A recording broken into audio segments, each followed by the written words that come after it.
Jadi memang di sini memang banyak prajurit dalam hal ini jin yang memang dulu membantu perang juga. Raden Mas Said itu membantu. Ini jinnya bukan di depan gerbang. Asyhadu an la ilaha illallah wa asyhadu anna Muhammadan abduhu wa rasuluh. Asyhadu an la ilaha illallah wa asyhadu anna.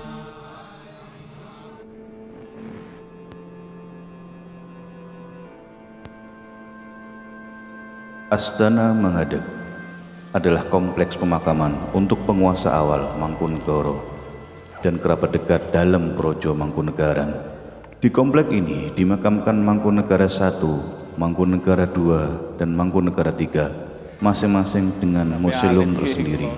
Selain itu, di dalam kompleks ini juga dimakamkan sejumlah kerabat dekat dan para pembantu perjuangan dalam peperangan melawan Kesultanan Mataram dan VOC waktu itu, hingga berakhir dengan disepakatinya Perjanjian Solo III tahun 1758 Masehi. Komplek pemakaman ini berada di puncak bukit kecil bernama Bukit Mangadeg, di kaki Gunung Lawu, di sebelah timur pusat Kecamatan Matesih. Tempat ini sendiri sebelumnya adalah tempat Mangkunegara I bersemedi pada masa perjuangannya sebelum menjadi raja. Ia bernama Raden Mas Said. Alamatnya berada di Babadan Girilayu, Kecamatan Matesih, Kabupaten Karanganyar, Jawa Tengah. Raden Mas Said lahir di Kartosuro dengan ayah bernama Mangkunegara, putra tertua Sunan Amangkurat IV atau Pakubuwono I, penguasa Kesunanan Mataram Kartasuro. Dengan demikian, ia memiliki hak kedua setelah ayahnya sebagai pewaris tahta. Namun demikian, Kanjeng Pangeran Adipati Mangkunegara secara politik terang-terangan anti terhadap VOC.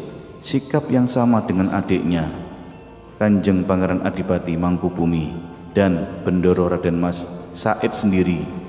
Sikap politik ini membuat Kanjeng Pangeran Adipati Mangkunegara dibuang ke Thailand Sri Lanka oleh VOC setelah intrik di antara keluarga sendiri.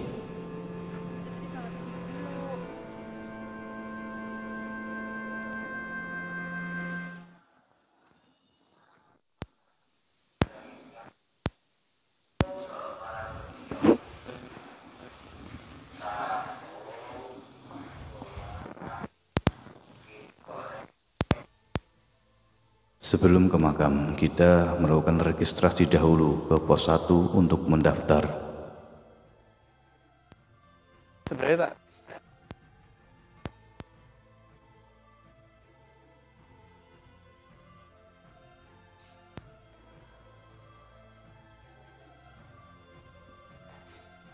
Perjuangan Raden Mas Said dimulai bersamaan dengan pemberontakan Laskar Tionghoa di Kartosuro pada 30 Juni 1742 yang dipimpin oleh Raden Mas Garendi yang juga disebut Sunan Kuning, mengakibatkan tembok benteng Keraton Kartosuro setinggi 4 meter roboh.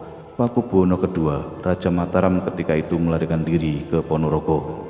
Ketika itu Raden Mas Said berumur 19 tahun. Dia bergabung bersama-sama dengan menuntut keadilan dan kebenaran atas harkat dan martabat orang-orang Tionghoa dan rakyat Mataram yang ketika itu tertindas oleh Kompeni Belanda atau VOC dan rajanya sendiri, yaitu Pakubuwono II.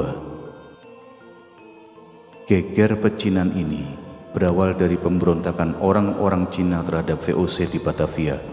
Kemudian mereka menggempur Kartosuro yang dianggap sebagai kerajaan boneka dari Belanda.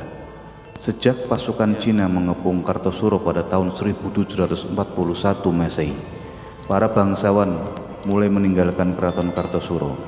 Raden Mas Said membangun pertahanan di Randualang, sebelah utara Surakarta. Ia bergabung dengan Laskar Sunan Kuning melawan VOC. Said diangkat sebagai panglima perang, bergelar Pangeran Perang Wedono Pamot Besur. Ia menikah dengan Raden Ayu Kusuma Patahati.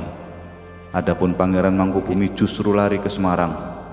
menemui penguasa Belanda dan meminta dirinya dijadikan raja. VOC menolak permintaan itu. Ia kemudian bergabung dengan Puger di Sukowati. Berkat bantuan Belanda, pasukan Cina diusir dari istana Kartosuro. 6 bulan kemudian, Pakubuwono II kembali ke Kartosuro mendapatkan istananya yang rusak. Ia memindahkan istana Mataram ke Solo atau Surakarta. Kebijakan raja meminta bantuan asing itu ternyata harus dibayar mahal. Wilayah pantai utara mulai Rembang, Jawa Tengah, hingga Pasuruan, Surabaya, dan Madura di Jawa Timur harus diserahkan kepada VOC. Setiap pengangkatan pejabat tinggi keraton wajib mendapat persetujuan dari VOC. Posisi raja tak lebih dari leenman atau peminjam kekuasaan Belanda. Pangeran Mangkubumi akhirnya kembali ke keraton. Pangeran Mangkubumi lalu bergabung dengan Mangkunegoro yang bergerilya melawan Belanda di pedalaman Yogyakarta. Mangkunegara dalam usia 22 tahun dinikahkan untuk kedua kalinya dengan Raden Ayu Inten, putri dari Mangkubumi. Saat itu Raden Mas Said memakai gelar Pangeran Adipati Mangkunegoro Senopati Panoto Baris Lelono Adikareng Noto. Nama Mangkunegara diambil dari nama ayahnya, Pangeran Arya Mangkunegoro Kartosuro, yang dibuang Belanda ke Sri Lanka. Ketika Raden Mas Said masih berusia 2 tahun, Arya Mangkunegoro ditangkap karena melawan kekuasaan Amangkurat IV atau Pakubuwono I yang dilindungi VOC, dan akibat fitnah keji dari Patih Danurejo. Mungkin karena itulah Raden Mas Said berjuang mati-matian melawan Belanda, melawan Mataram, dan melawan Belanda secara bergerilya.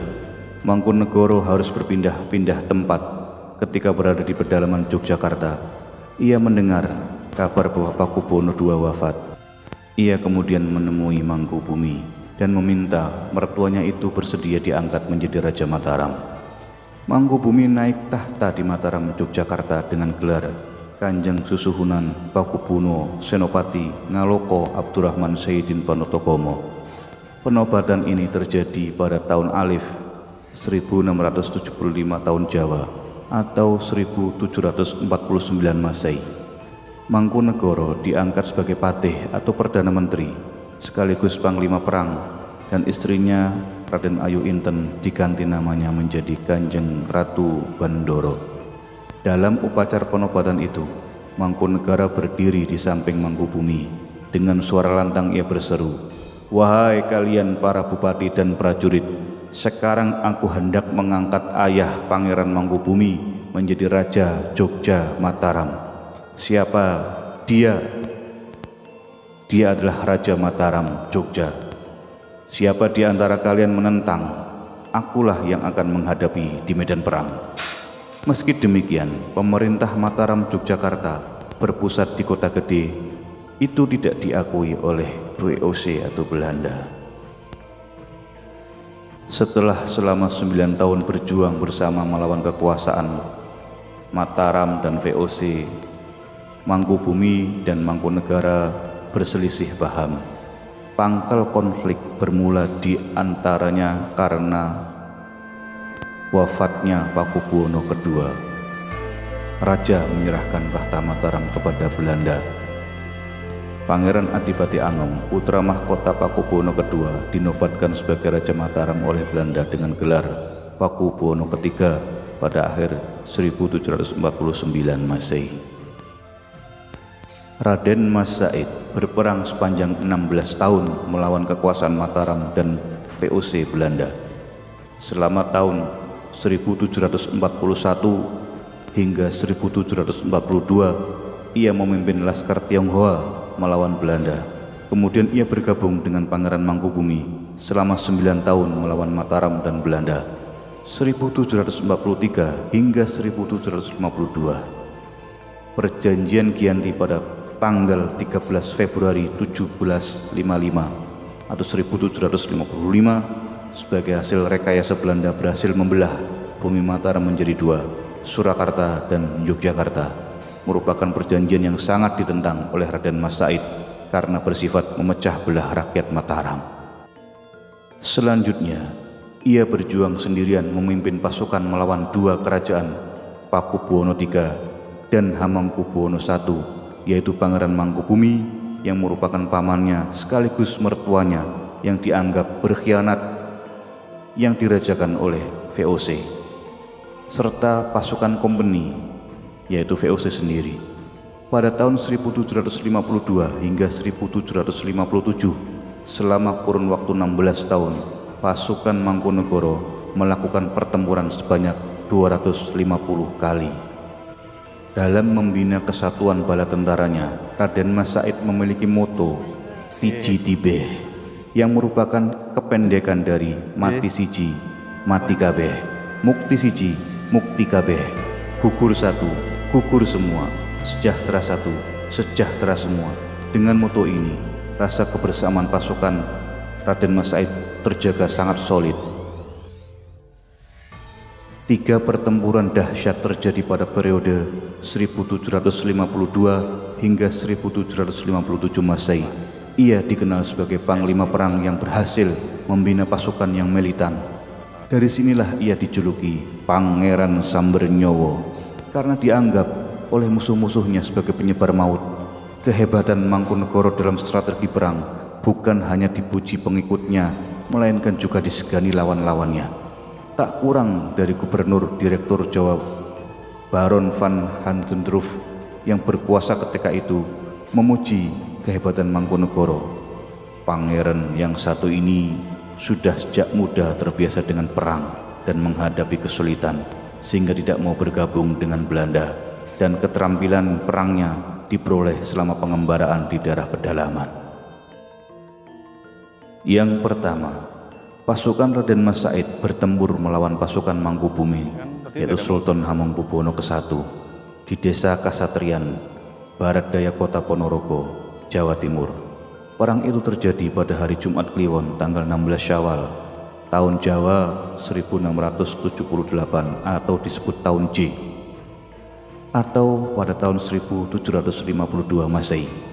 Desa Kasatriyan merupakan benteng pertahanan Raden Mas Said setelah berhasil menguasai daerah Madiun, Magetan, dan Ponorogo.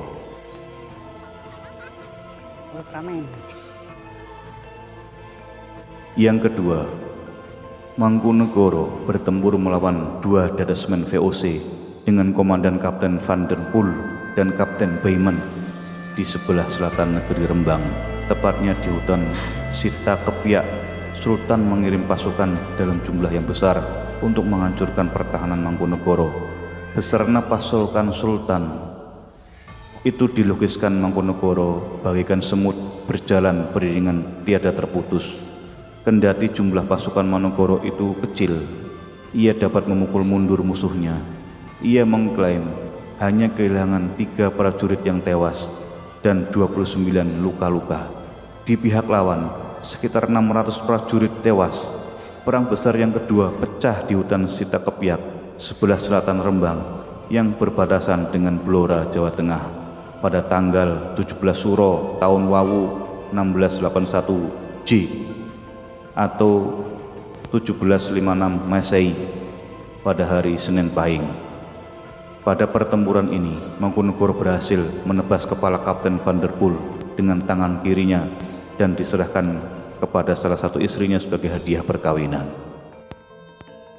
Yang ketiga, penyerbuan benteng Vredenburg Belanda dan Kesultanan Yogyakarta Mataram, Kamis 3 Sapar, tahun Jumakir 1682 J atau 1752 Masehi. Peristiwa ini dipicu oleh kekalutan tentara VOC yang mengejar Mangkunegoro sambil membakar dan menjarah harta benda penduduk desa. Mangkunegoro murka, ia balik menyerang pasukan VOC dan Mataram. Setelah memancung kepala Patih Mataram Joyo Sudirgo, secara diam-diam Mangkunegoro membawa pasukan mendekat ke Keraton Yogyakarta. Benteng VOC yang letaknya cuma beberapa puluh meter dari Keraton Yogyakarta diserang. 5 tentara VOC tewas, ratusan lainnya melarikan diri ke Keraton Yogyakarta. Selanjutnya pasukan Mangkunegoro menyerang Keraton Yogyakarta. Pertempuran ini berlangsung sehari penuh. Mangkunegoro baru menarik mundur pasukannya menjelang malam. Serbuan Mangkunegoro ke Keraton Yogyakarta mengundang amarah Sultan Hamengkubuwono I.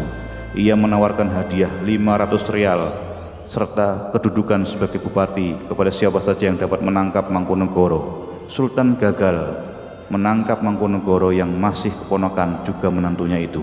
VOC yang tak berhasil membujuk Mangkunegoro ke meja perundingan menjanjikan hadiah 1.000 real bagi semua yang dapat membunuh Mangkunegoro. Tak seorang pun yang berhasil menjamah Mangkunegoro. Melihat kenyataan tersebut, Nicholas Hartings, pemimpin VOC di Semarang, mendesak Sunan Pakubuwono III meminta Mangkunegoro ke meja perdamaian. Sunan mengirim utusan menemui Mangkunegoro yang juga saudara sepupunya. Mangkunegoro menyatakan bersedia berunding dengan Sunan dengan syarat tanpa melibatkan VOC. Singkatnya, Mangkunegoro menemui Sunan di Keraton Surakarta dengan dikawal 120 prajuritnya. Sunan memberikan dana bantuan logistik sebesar 500 real untuk prajurit Mangkunegoro. Akhirnya terjadilah perdamaian dengan Sunan Pakubuwono III yang diformalkan dalam Perjanjian Solo Tigo 17 Maret 1757 Masehi. Pertemuan berlangsung di desa Jemblung, Wonogiri. Sunan memohon kepadanya agar membimbingnya. Sunan menjemput Mangkunegoro di desa Tunggon, sebelah timur Bengawan Solo.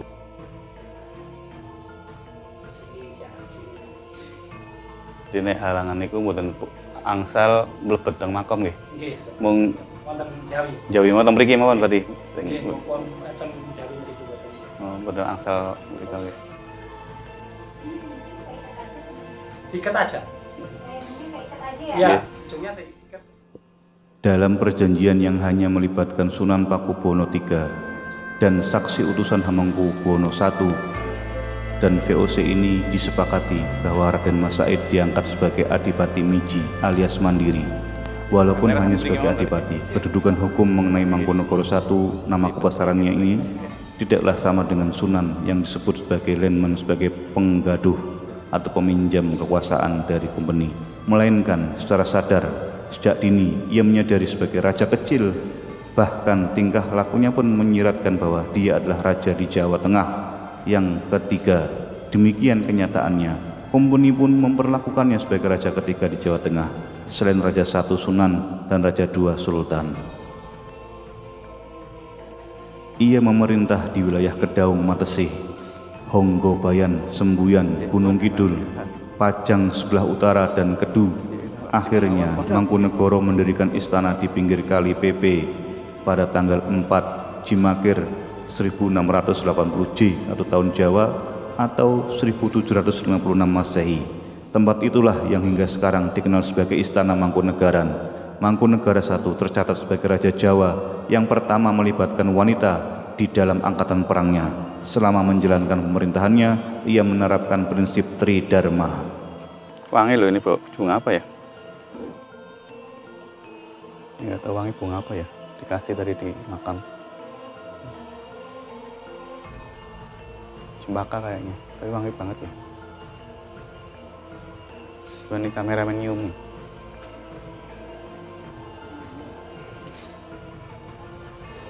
Jadi aku 2 kali ziarah dikasih bunga cempaka. Yang pertama di Gageng Giring 3 ketika habis ziarah dikasih bunga cempaka. Yang sekarang di Raden Mas Said atau Raja Mangkunegara I ya, Mangkunegara I. Saya juga dikasih cempaka kayak gini. Ini saya simpen wangi berkenang-kenangan. Alhamdulillah. Semoga manfaat. Ini jadi di dalam nggak boleh ngerekam. Tridharma atau 3 kebaktian meliputi mulat sariro hanggroso wani, rumongso melu handarbeni, melu hangrung kebeyi, atau mulat asriro hanggroso wani, berani berintrospeksi atau mawas diri. Rumongso melu handarbeni, merasa memiliki dan menjaga. Melu hangrung kebi atau anggrondeli, atau berkewajiban ikut membela mempertahankan negara. Pasukan wanita Laskar Mangkunegoro sebanyak 144 di antara prajuritnya adalah wanita, terdiri dari 1 peleton prajurit bersenjata karabijin atau senapan ringan, 1 peleton bersenjata penuh, dan 1 peleton kavaleri pasukan berkuda. Mangkunegoro tercatat sebagai Raja Jawa yang pertama melibatkan wanita di dalam angkatan perang. Prajurit wanita itu bahkan sudah diikutkan dalam pertempuran ketika ia pemberontak melawan Sunan, Sultan, dan VOC. Selama 16 tahun berperang, Mangkunegoro mengajari wanita desa mengangkat senjata dan menunggang kuda di medan perang. Ia menugaskan sekretaris wanita mencatat kejadian di peperangan. Aura-aurora dari mistik di daerah makam Suratari ini. Kalau saya mau ngomong takut dikira saya dukun, nggak ngomong nanti nggak ngasih informasi. Jadi memang di sini memang banyak prajurit ya, prajurit dalam hal ini jin yang memang dulu membantu perang juga, Raden Mas Said itu membantu. Ini jinnya bukan jin di depan gerbang. Di sini nggak ada, tapi hanya kera-kera kecil. Yang ini tentaranya di sini depan sini jinnya yang nyambut tadi ngucapin salam ke saya, assalamualaikum.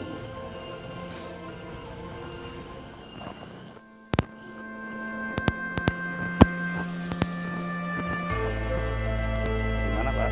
Jadi justru bukan di sana tadi ya. Sana itu banyak kera-kera dan memang tadi di tempat ruang tamu itu memang ada jin yang menyerupai Anoman lah.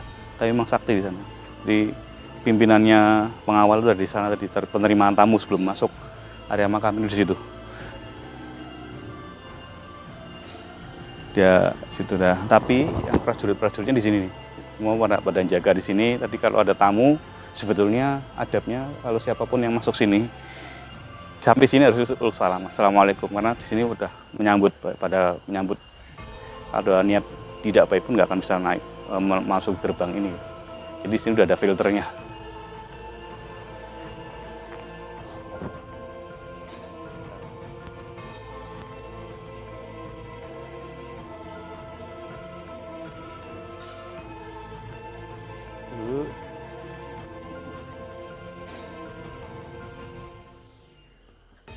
Oke, jadi di sana ada prajurit, tapi jin itu unik ya. Jadi kayak pohon ini itu udah jadi sebuah kerajaan. Ini ada kerajaan-kerajaan kecil. Kalau di sana mungkin tempat bersemayamnya Raden Mas Said, ini sebenarnya ada kerajaan-kerajaan kecil di jaga tempat ini. Gitu. Tahu banyak mistis ya, tapi artinya ini semua adalah filtering sebelum menuju makam. Nah, memang dalam sejarahnya Raden Mas Said ini nggak bisa dikalahin oleh Belanda. Jadi beliau itu dulu sempat berperang dengan Jogja, Surakarta, sama VOC. Jadi keroyok oleh tiga kubu ini kerajaan yang besar. Tapi alhamdulillah beliau itu nggak bisa ditangkap dan nggak bisa ditaklukkan. Gitu. Sehingga damailah antara Jogja, Surakarta, VOC sama Mangkunegaran sini. Nah ini sini tempat beliau mukim ya, sehingga jadi makam. Memang luar biasa ini ya, sudah beliau itu mempersiapkan, Raden Mas Said itu mempersiapkan makam di sini, sudah disiapkan segala macam. Ya cuma banyak kan jin kera ya, kayak Hanuman. Sama ya ada yang.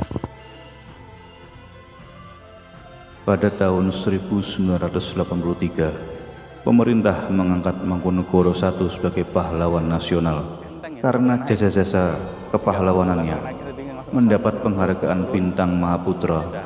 Mangkunegoro I memerintah wilayah Kedaung, Matesih, Honggobayan, Sembuyan, Gunung Kidul, Pajang sebelah utara, dan Kedu. Ia bertahta selama 40 tahun dan wafat pada 28 Desember 1795 Masehi. Kilas balik kisah Raden Mas Said. Kanjeng Gusti Pangeran Adipati Aryo atau KGPAA Mangkunegoro I, Pangeran Sambernyowo atau sejak kecil biasa dipanggil dengan Raden Mas Said, adalah putra dari Kanjeng Gusti Pangeran Haryo Mangkunegoro Kartosuro. Ia lahir pada tanggal 7 April 1725. Ayahnya seorang adipati yang gagah perkasa, putra tertua dari Amangkurat Jawi. Kanjeng Gusti Pangeran Haryo pernah terlibat pemberontakan bersama dengan para pangeran-pangeran lain, dan kemudian ia menyerahkan diri kepada raja tahun 1723. Setelah pemberontakan tersebut, kemudian Kanjeng Gusti Pangeran Haryo dan kemudian gagal menjadi seorang raja. Setelah Pangeran Haryo gagal, kemudian ia diasingkan ayahandanya yaitu Pangeran Mangkunegoro atas perintah Sunan Pakubuwono II ke Tanjung Harapan. Pengasingan tersebut membuat Raden Mas Said sedih dan mencoba untuk bersabar. Setelah tumbuh remaja hingga dewasa, tanpa peran kasih sayang dari orang tuanya, kehidupan dan saudaranya dilukiskan sangat menyedihkan. Hidup terlantar, serta makan dan tidur tanpa memiliki tempat yang nyaman, dan kerap kali bercampur dengan para ponokawan, yaitu suatu tingkatan abdi dalam kerajaan yang paling rendah. Setelah beranjak dewasa, Raden Mas Said bersama kedua saudaranya yang bernama Mas Ambia dan Raden Mas Sabar diberikan anugerah oleh Sunan Pakubuwono II sebagai cucu raja. Setelah ia diberikan gelar oleh raja, kemudian Raden Mas Said diberikan tanah seluas 50 jum. Raden Mas Said kemudian memanfaatkan tanah tersebut dengan sebaik-baiknya, sampai suatu ketika terjadi perselisihan di keraton yang memicu ketidakadilan atas hak-hak yang telah diberikan oleh raja kepada Raden Mas Said. Kemudian raja menempatkan posisi Raden Mas Said sebagai Gandhek Anom atau menteri, padahal kedudukan Raden Mas Said seharusnya sebagai Pangeran Sentono. Tersebab perlakuan tidak adil yang selalu ditanggapi dingin oleh Sang Patih Kartosuro, akhirnya Raden Mas Said memutuskan untuk pergi dan keluar dari keraton dan berniat untuk segera melakukan pemberontakan kepada Sunan Pakubuwono II atas sikap ketidakadilan tersebut. Pemberontakan tersebut berjalan kurang lebih 16 tahun. Raden Mas Said melakukan pemberontakan dan perlawanan terhadap pemerintah kolonial, VOC, juga Kesultanan Surakarta dan Kesultanan Yogyakarta, hingga akhirnya Raden Mas Said mendapatkan haknya kembali sebagai cucu Raja Mataram.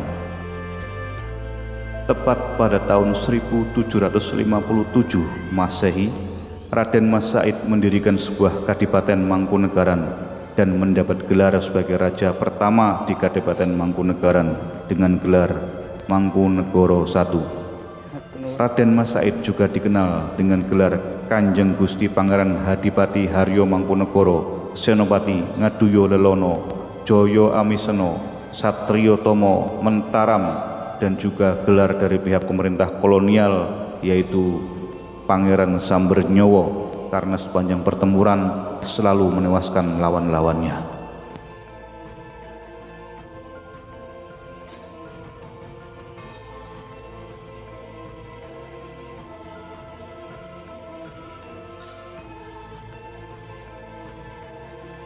Slogan peperangan Pangeran Sambernyowo, Tiji Dibeh, mati siji mati kabeh, mukti siji mukti kabeh. Artinya, dalam berjuang mengusir penjajah, kalau satu mati, mati semua, harus berjuang sampai mati. Kalau satu berjaya, semua juga harus berjaya, sama rata, sama rasa, sama bahagia. Raden Mas Said dikenal sebagai sosok pemberontak yang sangat ditakuti di era kepemimpinan Pakubuwono II di Kerajaan Mataram Islam. Bersama pasukannya, Pangeran Sambernyowo bertahun-tahun memerangi Belanda dan Mataram. Jiwa pemberontak Raden Mas Said atau Pangeran Sambernyowo muncul dipicu penderitaan sejak kecil. Ketika masih anak-anak, Pangeran Sambernyowo harus berpisah dengan ayahnya, Pangeran Aryo Mangkunegoro, yang dibuang oleh VOC keluar negara. Diasingkannya berakibat keluarga yang ditinggalkan, yaitu Raden Mas Said dan adik-adiknya hidup terlunta-lunta dan mereka dirawat oleh abdi dalam. Sementara itu, ibunda dari Pangeran Sambernyowo, Raden Ayu Wulan, meninggal pada saat Raden Mas Said masih kecil.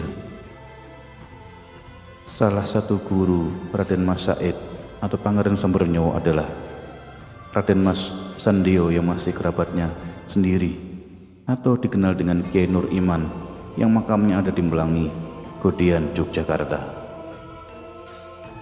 Ini adalah akses jalan dari Astana Mangadeg menuju Yogyakarta. Jalannya lebar. Jangan ikuti Google Maps yang selalu mengarahkan ke jalan-jalan kecil. Saya pernah terjebak pada saat berangkat. Ini pulangnya saya mengikuti petunjuk arah dari juru kunci makam yang menunjukkan jalan bahwa menuju Yogyakarta jalannya luas dan lebar.